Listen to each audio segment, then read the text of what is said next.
Hello there, Wyvern Academy, and welcome to today's assembly. So, this week it is Safer Internet Day, a day celebrated across the globe in over 170 countries, with thousands of young people joining across the UK. This year it's focused all about how much information we can find online, the unbelievable internet. Now this has both a positive and a negative meaning. It's unbelievable because it's amazing. It's amazing how much we can do on the internet, but also negative because sometimes we might not be able to trust. So just while I'm going through this assembly, I want you to have a think. What does the word unbelievable mean to you? And is it right to call the internet unbelievable?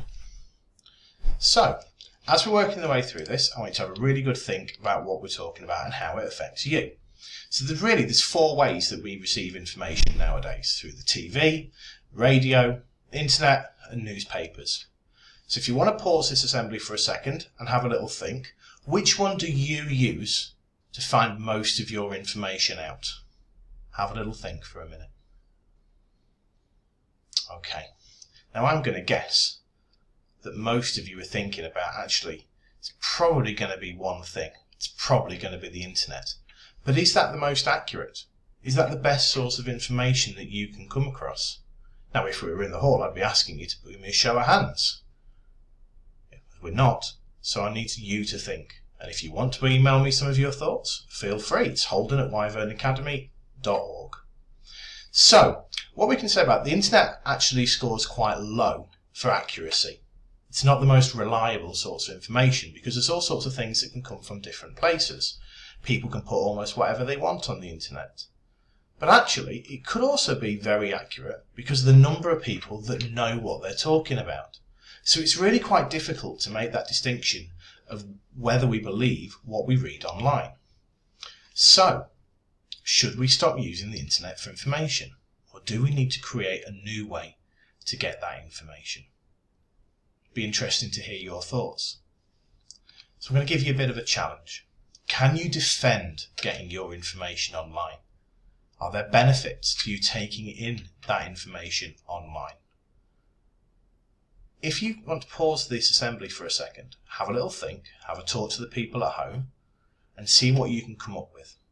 Think of what you've done in your computing lessons over the last few years or the last few months. Can you defend that information? What are those benefits? Now just for a second, let's focus on the positives. There's lots of information out there online.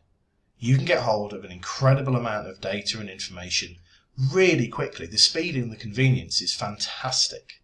The choice, the amount of stuff that you can actually get at, topics on things like YouTube, social media, news websites. There's lots and lots of places where you can get that information, and everybody is a part of it. Everybody can be involved.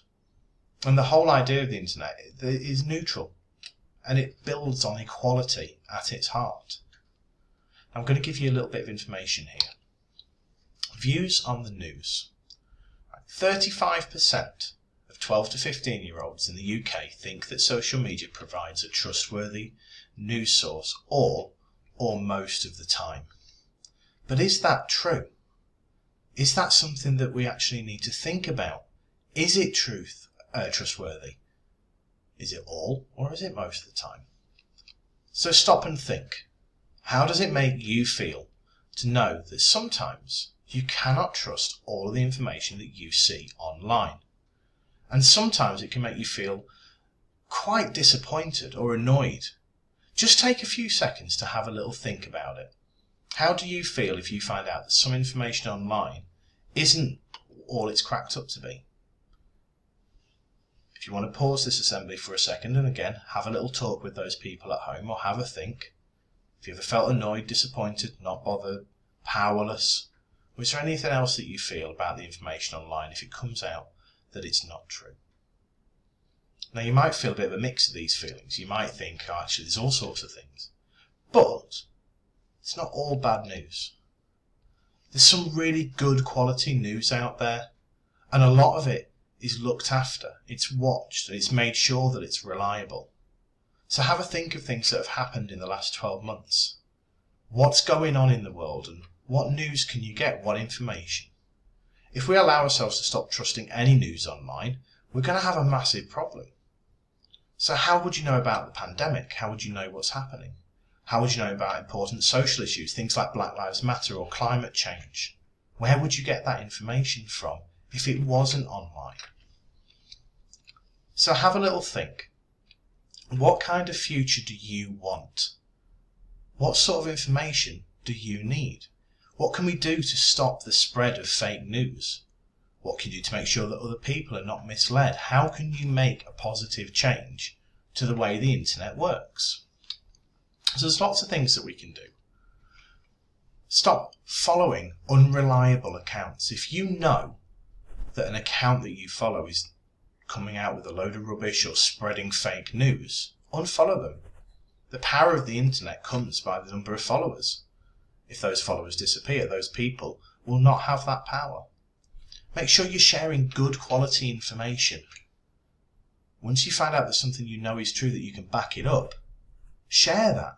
Talk to friends and family. See if they've heard something different. See if they can give you another opinion or another view on something. Report fake news. Report those fake accounts that are spreading that false information so it can be removed. And seek out the support if you need it, if you're unsure or if you're hurt by something that comes up. All of us playing our part allows us to make the internet a better place, to make it more trustworthy. And there's plenty of places you can go to get help. Take a look on Twitter, take a look on different social media using the hashtag #SaferInternetDay and see what things are coming up. And as always, if you're not sure, if you're concerned or something's worrying you, get in contact with us here at school and we'll do what we can to help. Okay, so Ivans, stay safe, work hard, and remember we're always here to help you out.